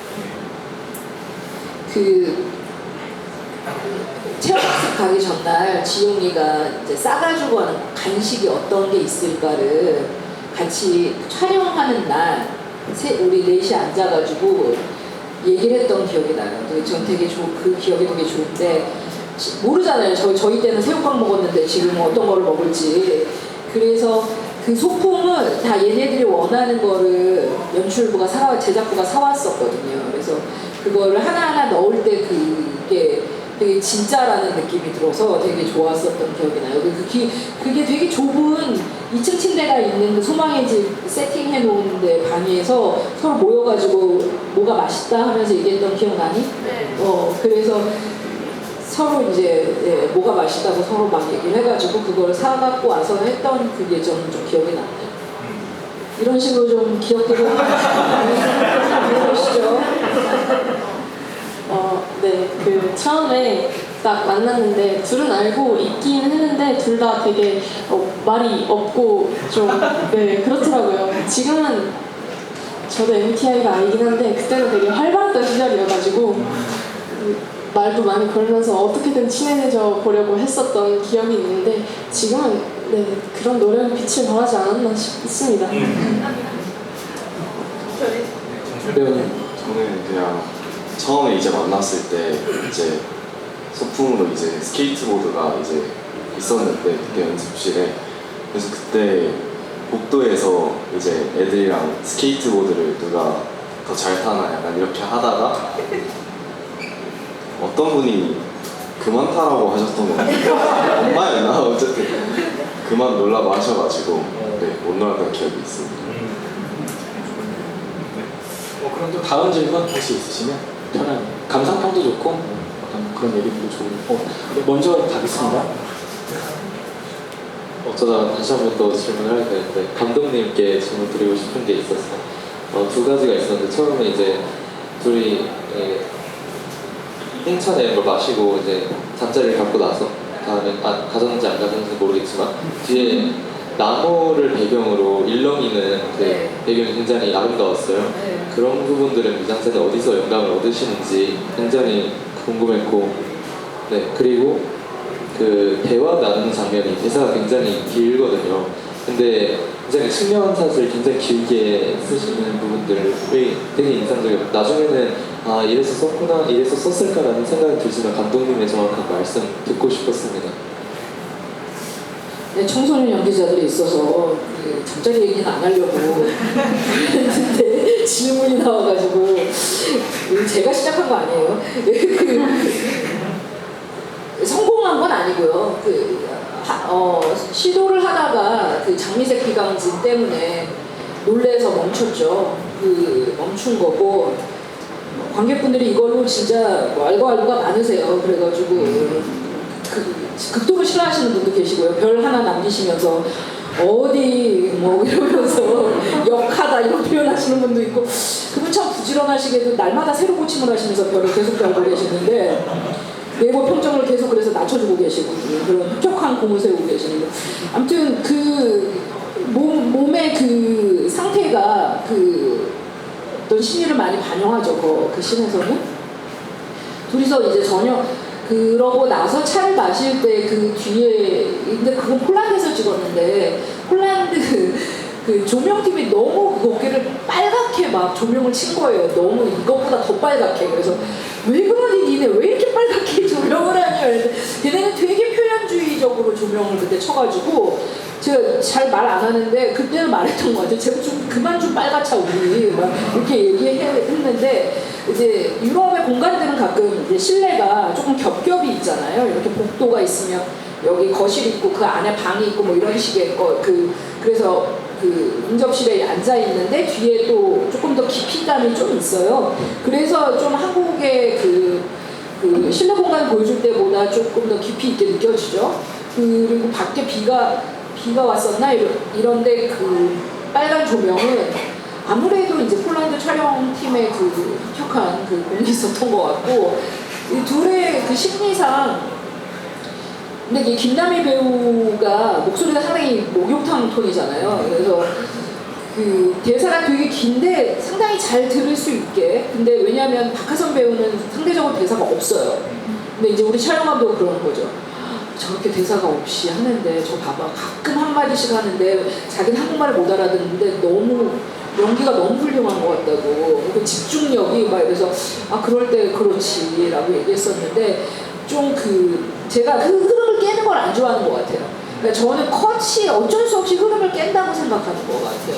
근데 컷이 나뉘어지면 제가 그걸 느끼니까 근데 그게 안 느껴지게 하는 게 되게 좋은데 그렇게 하기가 어려웠고 그 느낌을 쭉 가지고 가고 싶은 욕심이 좀 있어서 그대로 가져갔고 사실은 이제 이렇게 찍어야 또 이제 투자한 쪽에서 다른 컷은 없냐 할 때 없다. 다른 컷은 이렇게밖에 안 찍었다. 이렇게 하는 비법이 있답니다, 여러분. 네, 좋습니다. 또 질문 있으시면 아까 네네. 네, 영화 정말 잘 봤습니다. 예, 저는 실은 몇 달 아니고 지난달인 것 같은데 부천영화제에서 문우진 배우님 출연하신 문박주호 그걸 봤었거든요. 근데 거기서 또 중학생 역이었잖아요. 예, 그래서 저도 그 영화를 보고 아마 대부분의 사람들이 저렇게 연기 잘하는 배우가 있나 할 정도로 되게 감명 있게 봤는데 오늘도 역시 감명 있게 봤습니다. 감사합니다. 예, 근데 이제 저는 그 문박지호 봤을 때 안 보신 분들 대부분이지만 그 중학생 나이에 맞지 않게 어떤 환경을 위해서 성숙된 연기를 하셨던 것 같아요. 중학생이지만. 근데 오늘 영화에서는 물론 아까 좀 비밀이 좀 밝혀지긴 했지만 13살 때 찍어서 그러신지 몰라도 또래 중학생보다는 약간 애띤 모습에 그런 반면에 이제 난 빨리 어른이 되고 싶어. 그리고 이제 뭔가 어른들을 깨우치는 듯한 대사도 많이 하시고 했는데 그래서 초등학생 때 찍으셨을 때 그 중학생의 어떤 그거를 배역을 한다는 거는 실은 부담이 좀 있으셨을 것 같아요. 그래서 아까 뭐 물어도 보셨다고 했는데 그래서 어떤 식으로 이렇게 좀 접근을 하셨는지 내가 겪어보지 않았던 나이에 대해서 어떻게 접근하셨는지 그 부분 또 하나 질문 또 감독님께 두 가지 질문 같이 드리겠습니다. 저는 그 아까 피부병 말씀하셨잖아요. 그 피부병이 이제 제가 작년에 대상 포진이 한번 걸어서 그런지 혹시 대상 포진이 오는 건가 그러면은 저 피부병 때문에 폴란드 일정을 더 못 마치고 이제 집으로 가게 되겠다 그런 생각을 했거든요. 근데 실은 일정을 어느 정도 채우고 이제 한국에 다시 오잖아요. 그래서 그 피부병이 의미하는 게 어떤 의미에서 이제 그 피부병을 하게 된 건지 그 두 가지를 이제 여쭤보겠습니다. 네. 처음에 이런 나이에 친구를 잃은 그 상실감을 표현을 할 때 저로서도 이런 역할은 거의 처음이었고 어떻게 표현을 해야 되나 어떻게 연기를 잘해야 되나 많이 고민이었었는데 사실 감독님께서 가장 많이 도와주셨던 것 같아요. 아까 초반에 말씀하셨듯이 일기도 한번 써보고 여러 차례 대본 리딩을 많이 했고 그리고 이게 대사를 계속 연습하다 보면 이게 딱딱해지기 마련인데 감독님께서 되게 이렇게 자연스럽게 해라 힘도 풀고 이 상황에만 집중을 해라 그렇게 말씀을 해주셔서 그 조언을 받고 많이 연습은 하되 그래도 뭔가 좀 자연스러워 보이려고 많이 노력을 했었고 네 이상입니다. 네. 예, 그래서 이거 하기 전에 선물을 하나씩 돌렸어요 아이들한테. 말 잘하라고 저는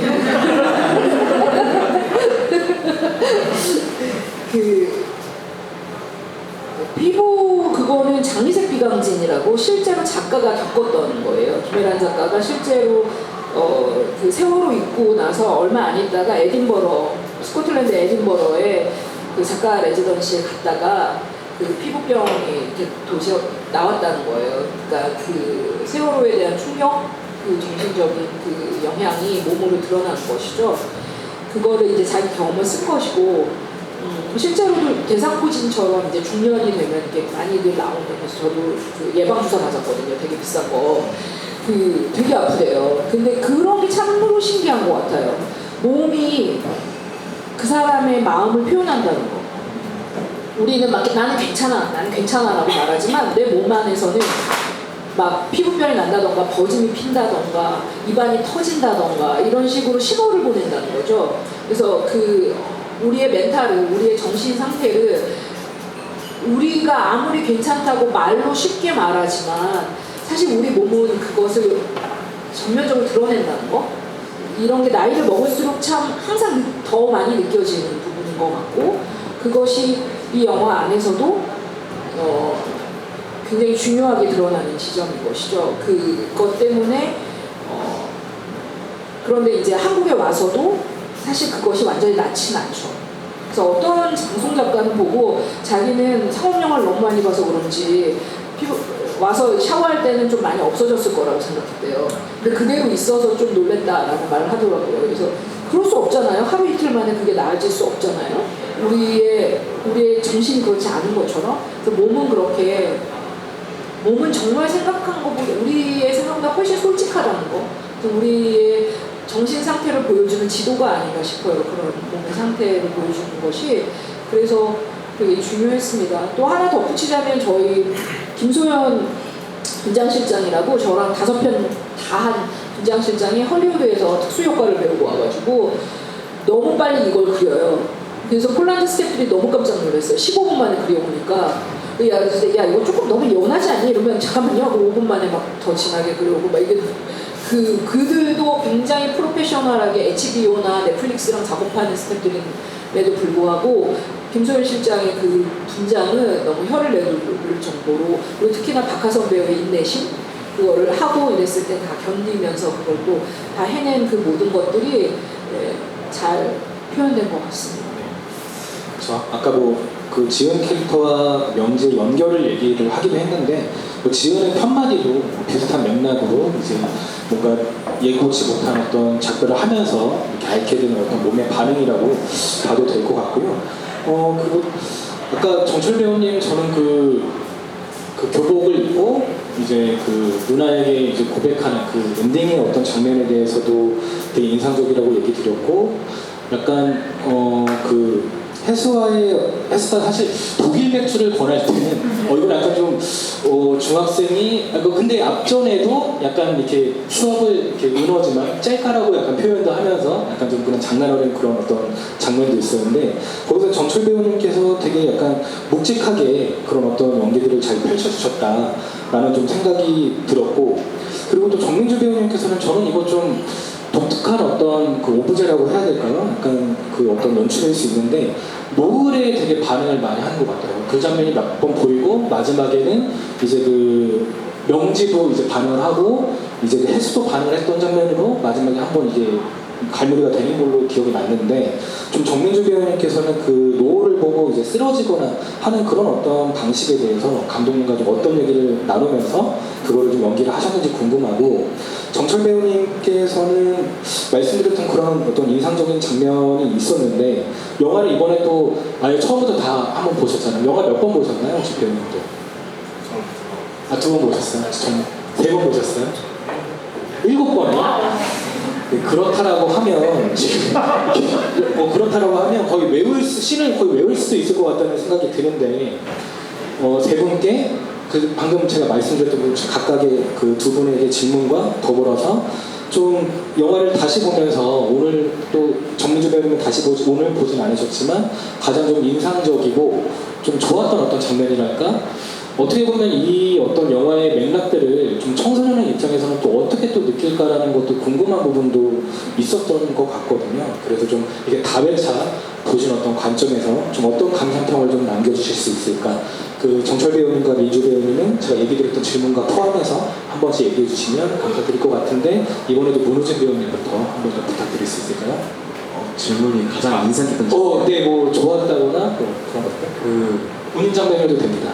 그 인상 깊었던 게 뭐 물론 보트 타는 것도 있었지만 그 이제 지은이 누나가 이제 저희 집에 오도록 이제 허락을 구하는 장면에서 이제 조금 이제 안 된다는 그런 얘기를 듣고 방에 올라가라고 해서 이제 방에 올라가서 이제 들어가는 장면이 있었는데 이게 잠깐 지용이와 있었던 그 독일 맥주 그 씬과 과거와 현재가 그 바뀌는 그런 씬이 있었는데 그거를 원테이크로 가서 그거를 찍었었거든요. 근데 그런 씬을 찍기 거의 쉽지 않고 거의 처음이었던 것 같아서 되게 새롭기도 했었고 이게 감정 변화가 확 있어야 되니까 그런 그 씬이 이렇게 어떻게 찍었을지는 어떻게 찍을지는 잘 몰랐었거든요.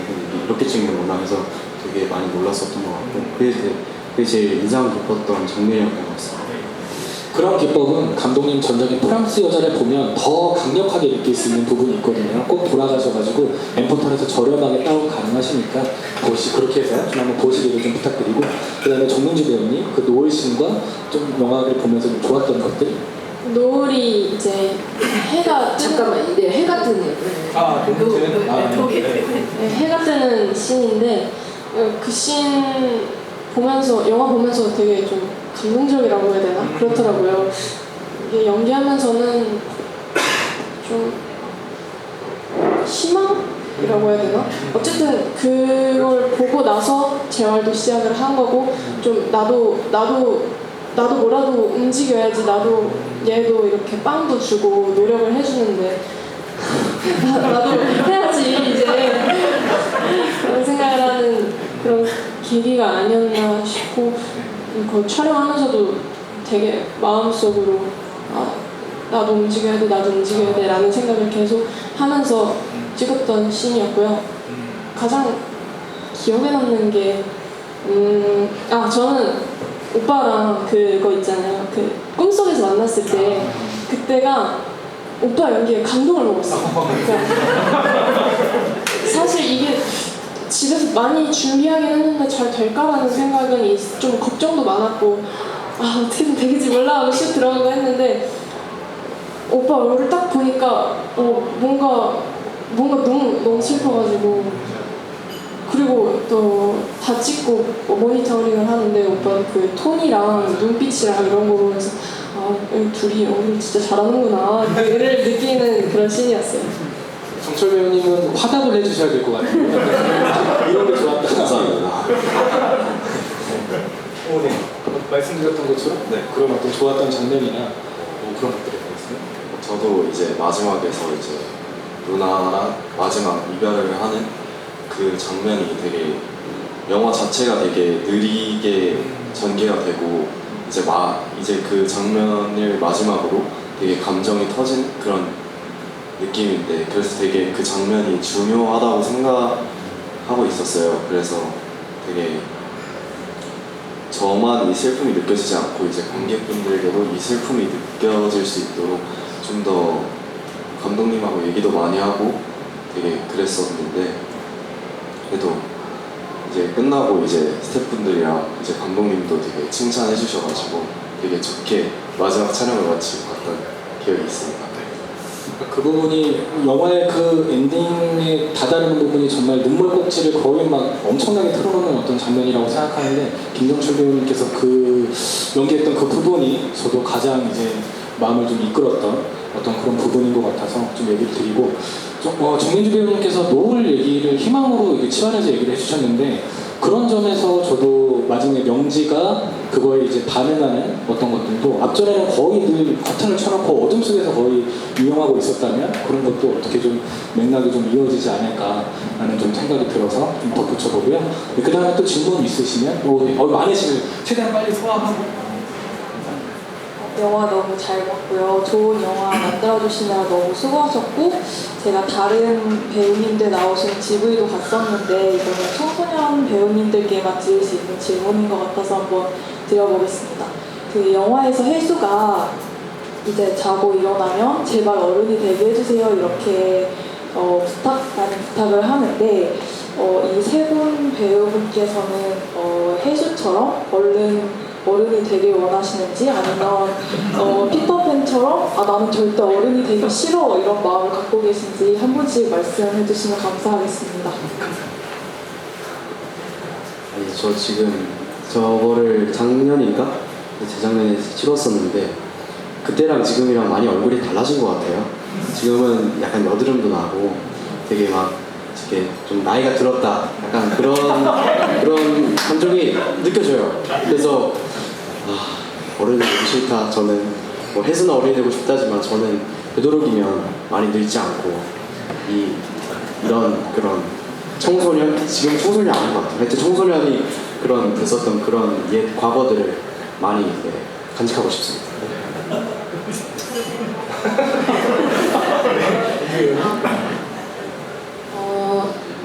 저는 사실 몇 살이지? 15년 인생을 살면서 뭔가 나이로 얻어지는 혜택이 그래도 좀 있었다고 생각을 해요. 뭐 똑같은 일을 하더라도 와 얘는 어린데도 이렇게 하는구나 라는 말도 있고, 또 14살이 되면서 쇼핑도 제 맘대로 로그인할 수 있는 그런 혜택도 있었고, 근데도 저는 약간 나이를 먹을수록 나도 뭔가를 해야 된다라는 그런 불안감, 미래를 생각하는 불안감이 나이를 먹을수록 점점 커져가지 않을까라는 생각이 있어서, 저도 아직까지는 지금 할 수 있는 걸 다 마치고 어른이 되고 싶다는 생각이 있어요. 저는 일단 이제 제가 어릴 때 이제 게임을 엄마가 30분밖에 못하게 했었거든요. 근데 이제 그게 되게 어릴 때는 그게 되게 화가 나고 좀 그런 불만이 있었는데 나이가 들면 들수록 그 시간이 엄마가 점점 늘려지더라고요. 그리고 이제 지금 나이 돼서는 그래도 좀 스스로 이제 게임 하는 걸 조절할 수 있고 약간 그런 것처럼 이제 나이랑 이런 것들, 시간이 지나는 것들이 되게 스스로가 되게 중요하고 이제 정말 20살이 된다고 어른이 아니라 되게 점점 어른이 되면 책임질 것도 많고 네, 그래서 되게 되고 싶은 거야 안 되고 싶은 저는 그냥 때에 맞게 되고 싶습니다. 좋습니다. 네, 또 질문 있으시면?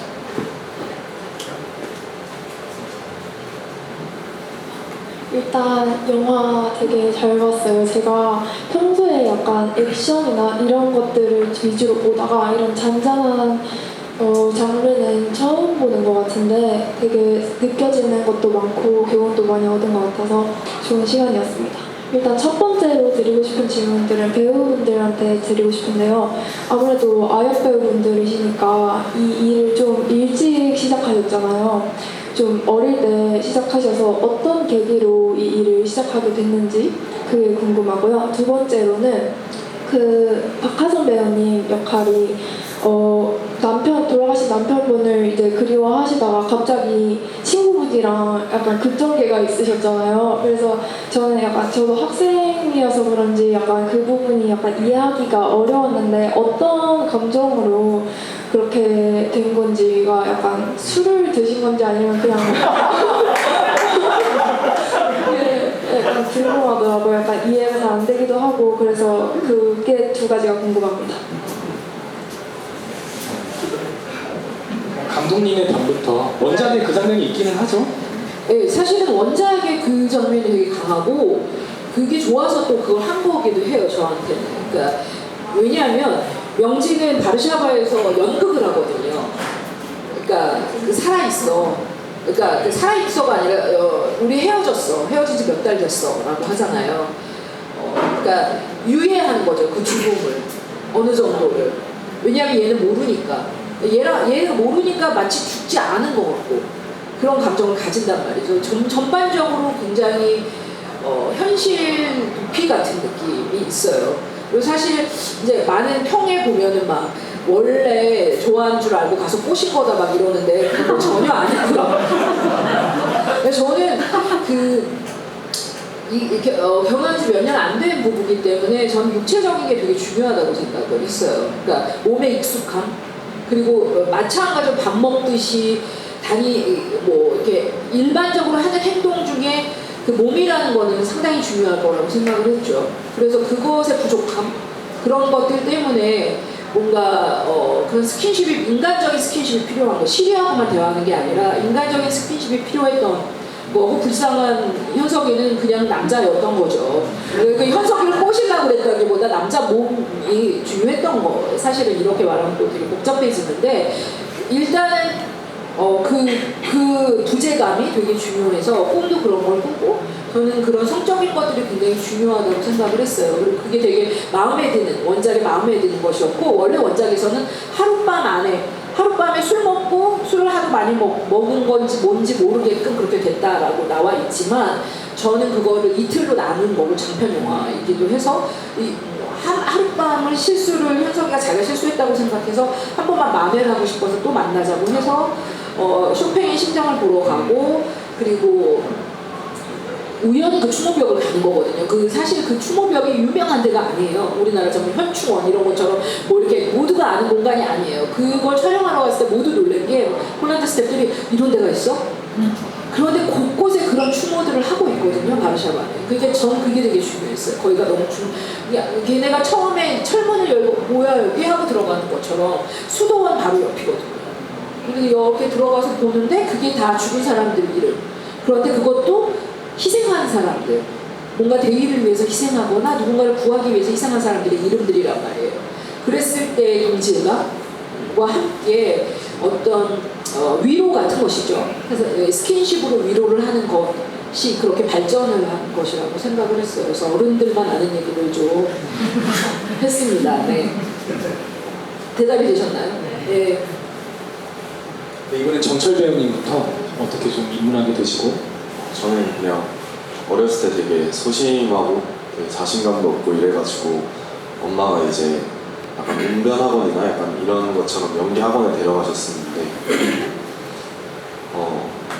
되게 처음에 했을 때는 그냥 어릴 때 하는 거니까 되게 즐겁고 되게 재미있어가지고 엄마는 딱히 하라는 말씀은 없으셨는데 나중에 듣고 보니까 이제 엄마는 저를 배우로 키우고 싶은 생각이 있으셨다고 하더라고요. 어렸을 때는 되게 나쁘지 않게 생겼어가지고 네, 어렸을 때는 뭐 다 귀엽게 생겼으니까 네, 그래서 네, 그렇습니다. 저는 육룡이 다르지 아세요? 그 드라마였는데 그때 그걸 딱 보고 아 나는 여기에 나오고 싶다. 약간 내가 이 역할을 맡아서 연기를 하고 싶다보다는 왜 다들 애니메이션 보다 보면 오 요리하면서 좀 과몰입하게 되는 그런 게 있잖아요. 그런 것처럼 나도 이 인물이 되고 싶다라는 생각이 있었어요. 연기를 하고 싶다보다는. 그래서 그걸 보고 이제 엄마한테 한 1년 정도 쪼르다가 엄마가 그때 그래 해라 해가지고 그때 연기학원 다니고 그렇게 연기 시작했던 것 같아요. 저는 처음에 아영 모델을 조금 하다가 연기학원 다녀볼래? 이렇게 어머니께서 말씀하셔가지고 연기학원을 좀 다녔는데 그래도 운 좋게 첫 작품을 이렇게 좋게 이렇게 아역배우로서 조금 이제 첫 데뷔작으로 조금 연기를 하고 잘 풀려서 지금까지 온 것 같고 그리고 만약에 재미없었으면 안 했을 것 같은데 제가 TV에 나온 모습을 제가 그 나이 때 그 TV에 나온 걸 제가 봤을 때 되게 뭔가 되게 새롭고 신기했고 되게 재밌었다 그런 감정들이 느껴져서 지금까지 아마 하고 있지 않나 그런 생각이 듭니다. 여기 마침 여기 3명의 어머니들이 와 계세요. 한번 일어나서 박수 한번 쳐주셨으면 좋겠어요. 한번 일어나세요. 감사합니다. 잘 키워주셔서. 감사합니다. 질문이 이제 거의 마지막 시간이 돼서 마지막 다 받을 터이니 질문 있으신 분들은 손 들어주세요. 한 분이신가요? 두 분 마지막으로 또 질문 받고 그럼부터 먼저 할게요. 네, 영화 진짜 너무 잘 봤고요. 김희정 감독님의 오랜 친구이자 오랜 팬으로서 영화 이렇게 볼 수 있어서 너무 기뻤는데요. 일단 또 제 개인적으로 얼마 전에 또 이 얘기는 아니고요. 네. 영화에서 다들 감동 느끼신 포인트가 다 달랐을 것 같은데 저는 일단 거의 안 울고 계속 봤거든요. 되게 장하게. 근데 일단 이렇게 막 빌드업 되다가 제가 감정이 폭발한 씬이 어디서부터였냐면 이제 그 추우벽에서 박하선 배우 오열하는 장면부터 시작해서 이제 한국으로 돌아갈 때 그 택시 안에서 바르샤바 봉기 추모하기 위해서 그 경적 울리는 장면 제가 보고 완전히 소름이 돋았는데요.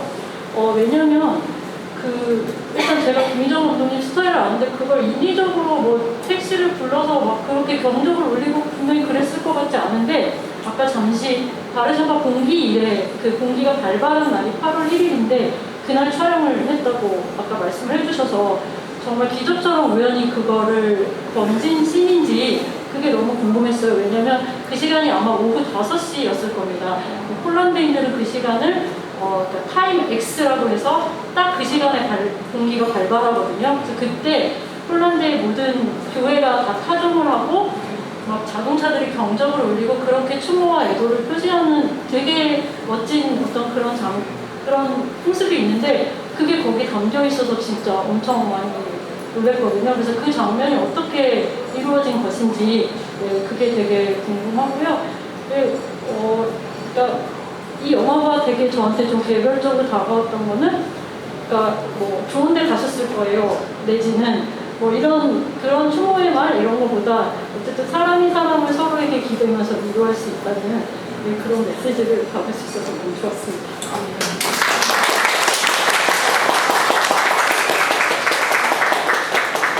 네, 그 폴란드 외대 폴란드어과 교수님이세요. 그 저희 이 시나리오 다 그 감수 폴란드어 그것도 하고 워낙에 저 처음에 폴란드 갔을 때 같이 언어 공부하던 친구예요.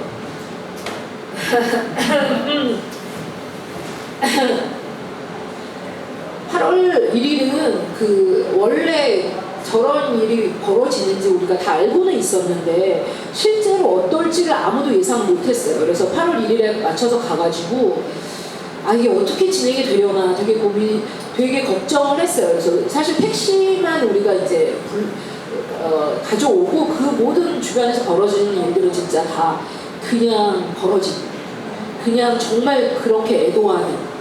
그래서 폴란드 스태프들이 정말 눈물을 흘리면서 그러니까 어떤 일이 벌어질지 아무도 몰랐는데 그렇게 진심으로 애도할지는 아무도 몰랐어요. 그래서 그거를 오롯이 찍을 수 있어서 너무 다행이었던 것 같습니다.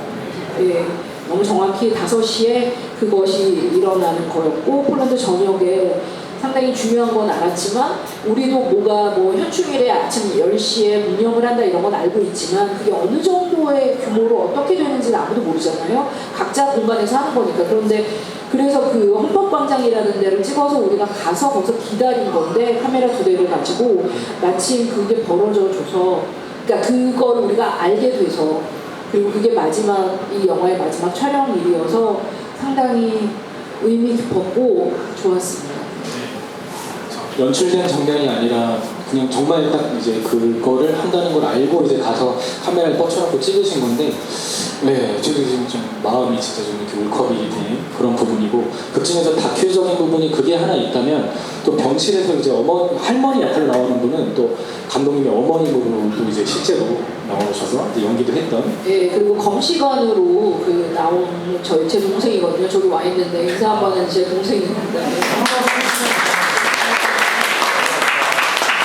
저희 엄마가 병실에서 애 떨어졌다고 얘기해주는 그 명랑한 그 할머니가 저희 어머니세요.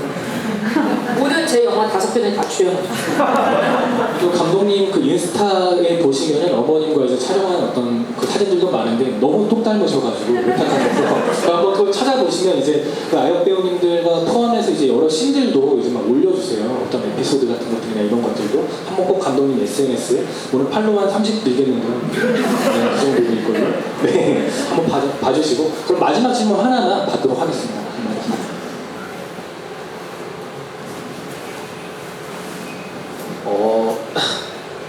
일단 영화 너무 잘 봤고요. 영화가 되게 막 큰 사건이 없고 대화가 많고 그런 잔잔한 영화였는데도 저는 되게 재밌게 봤었거든요. 감독님 초반에 뭐 이해가 안 된다라고 말씀하시는 게 제가 이해가 안 될 정도로 되게 재밌게 봤었는데 왜 그럴까 좀 생각을 해봤을 때 그런 이유 중에 하나가 배우가 연기를 잘했다는 거 그런 게 있는 것 같아요. 그래서 배우님들한테 질문을 하고 싶은 거는 이게 아는 지인의 죽음이라는 되게 무거운 그런 감정을 계속 담고 가는 그런 영화인데 그런 무거운 감정을 표현하기 위해서 어떤 도움이 되는 경험이라든지 아니면 촬영 중간이나 현장에서 얻게 된 그런 영감이라든지 그렇게 도움이 된 그런 트리거 아니면 계기 그런 것들이 뭐가 있었을지 그런 거가 궁금하고 그런 거를 질문드리고 싶고요. 그리고 재밌게 느꼈던 이유 또 다른 이유로는 이게 오리지널 스토리가 또 들어가면서 2가지 얘기가 교차로 나오는 거잖아요. 그런 스토리텔링 그런 거가 되게 지루하지 않게 계속 인물들의 감정에 이입되게 그렇게 되게 잘 구성이 됐다고 생각을 했던 것 같아요. 그래서 이 2가지 이야기가 사실은 편지 말고는 그렇게 크게 사공작용을 안 하잖아요. 그래서 그 2가지 이야기를 교차로 이렇게 진행을 한 방식을 택했을 때 이런 흐름이 어떻게 관객들에게 전달돼야 될지 그런 것들에 대해서 어떤 고민이 있으셨을지 그런 거에 대해서 보고 싶습니다. 네, 영화 되게 잘 봤습니다. 아유, 감사합니다. 그리고 남성분이 저렇게 잘 봤다고 해주시니까 너무 더 좋은 것 같아요. 왜냐하면 많은 악플러들이 남성분들이 상처를 받고 있는데 많이 좀 소문 좀 내주세요. 제가 SNS 사냥꾼이거든요. 제가 가서 이렇게 눌러드립니다. 좋아요 눌러드리고. 예. 그래서 샘 디렉터라는 아이디를 갖고 있고, 샘이 폴란드어로 꿈이라는 뜻이에요. 그래서 꿈 감독 뭐 이렇게 표현할 수 있는데, 워낙에 제가 세 보이니까 샘 감독이다 이렇게 생각하시는데 꿈 감독이고요. 이거는 되게 이제 논리적으로 설명하기가 조금 어려워요. 이게 시나리오가 굉장히 빨리 썼어요. 그러니까 이 책을 읽고 굉장히 오랫동안 브레인스토밍처럼 이렇게 생각은 되게 오랫동안 했는데, 앉아서 쓰는 거는 정말 한 달이 안 걸렸어요. 굉장히 빨리 썼거든요. 그리고 이제 제 안에 이렇게 많이 자라나서 이렇게 쓰길 기다린 때를 좀 기다렸고, 그래서 이게 감으로 이 배열을 맞췄는데, 신기하게도 이 명지와 해수의 부분이 정확히 씬 넘버가 거의 정확히 반이 나왔어요. 그러니까 제가 여기서 이걸 넣어야지 이렇게 계산은 절대 하지 않았고요. 좀 동물적 감으로 좀 쓴 시나리오 이번 거. 예를 들면 이 바로 전에 프랑스 여자라는 시나리오는 3년을 썼거든요. 그건 정말 정성일 평론가가 그래 영혼을 갈아 넣은 시나리오 같다고 느꼈대요. 그런데 이 시나리오가 굉장히 빨리 썼다는 게 느껴진다고 해서 어떻게 설명해야 될지는 잘 모르겠지만, 저는 이 편지 하나만으로도 이게 연결될 거라고 생각을 했고, 그것이 어떻게든 통할 거라고 생각을 했어요. 근데 그 분량, 이 배치는 완전히 감으로 썼어요. 되게 그래서 막 이게 어떻게 어떤 논리적으로 막 이렇게 막 계산해서 쓰지 않았고, 정말 그렇게 뭐랄까 나왔어요. 이 시나리오는. 근데 뭐 예를 들면 시어머니 용돈을 명지한테 시아주머니가 가져다 주는 장면이잖아요. 봉투를 넣어주고. 근데 저는 개인적으로 그 장면을 쓰면서 되게 많이 울었어요. 제가 시나리오 쓰면 제가 울었다고 말하면 정말 좀 그렇지만, 그런 부분이 있어요. 가끔 청포도사탕에서는 그 주군의 언니가 나오는, 김정만 배우가 나오는 장면에서 되게 많이 울었었거든요. 그러니까 저는 좀 그런 거가 저에게는 건드리는 부분인 것 같아요. 남아있는 사람들. 죽은 사람도 있지만 결국 남아서 이것을 살아가는, 날마다 에브리데이 라이프를 살아가는 이 사람들이 너무나 궁금하고, 이 사람들 어떻게 살 것인가가 항상 궁금한 것 같아요. 그래서 이거는 어느 정도는 굉장히 동물적인 감으로 썼다는 거. 그러나 해수뿐이 아니라 그 가족들이나 뭐 이런 부분들은 다 백그라운드를 다 만들어 놨고, 일단 해수는 그냥 친구랑만 나와 있었기 때문에 해수의 엄마, 아빠, 그리고 지은이가 뭘 하는 애인지, 빵집에, 그리고 빵집에 거기에 자우림의 이성규 기타리스트가 카메오 출연했거든요. 카메오라고 해야 되나? 아무튼 프랑스 여자에서 술집 주인을 했었는데, 그 술집이 망해서 여기 와가지고 빵집을 했어요.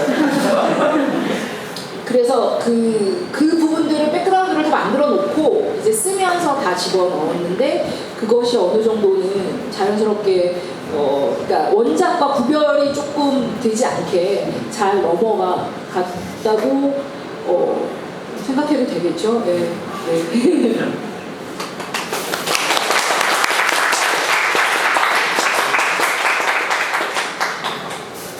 배우님들 질문 받았면서.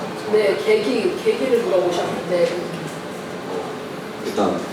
저는 제가 죽어가지고 아마 그런 슬픔들을 이제 표현하거나 그런 일은 없었는데, 그래도 좀 영화 내에서 되게 해수와 지은이와의 이런 좋은 추억들로 표현할 수 있게 되게 노력했던 것 같습니다. 해수랑 지은이랑도 되게 많이 친해지고, 네, 그랬습니다. 저는 소설에서도 사실 편지로만 제가 나와요. 그렇기도 하고 해서 대부분의 씬들이 박하선 배우님이랑 나오는 어린 씬들이 대부분이기 때문에 그런 걸 보면서 흐름을 되게 생각했던 것 같아요. 이 작품이 긴 영화에서 내가 줄 수 있는 포인트가 뭘까 하면서 생각을 했었는데 아무래도 소설에서도 나오고 여기서도 주로 다뤄지는 편지겠다라고 생각을 해서 편지가 지은이의 생각이 담겨있는 어떻게 보면 유일한 그런 매체기도 하고 해서 그걸 보면서 시뮬레이션을 많이 돌려봤어요. 지은이가 어떤 마음으로 이렇게 편지를 썼을까 하면서 대사톤도 감독님이랑 맞춰보고 그러면서 지은이는 왜 빵집에 들어갔을까 이런 먼 옛날 얘기까지 한번 시뮬레이션을 많이 돌려보면서 대입해보면서 그렇게 생각을 했던 것 같아요. 저도 뭐 전사 같은 거를 많이 생각을 했고 그리고 이게 그 해수 역할이 대사가 많은 편이긴 하지만 되게 이게 보드를 할 때나 그런 하나하나 그런 표정 같은 게 되게 중요하다고 저는 느꼈거든요. 되게 표정 하나하나가 이 감정에서는 이 씬에서는 어떤 감정을 느낄지 그런 거를 되게 많이 표현할 것 같아서 가장 먼저 그런 표정 같은 거를 가장 먼저 연습을 많이 했었던 것 같고 뭐 사실 맨 처음에는 어떻게 할지 막막했는데 감독님께서 많이 이끌어주셔서 저는 뭐 해수 역할 캐릭터는 어떤 역할인지 많이 고민하면서 연기했던 것 같습니다.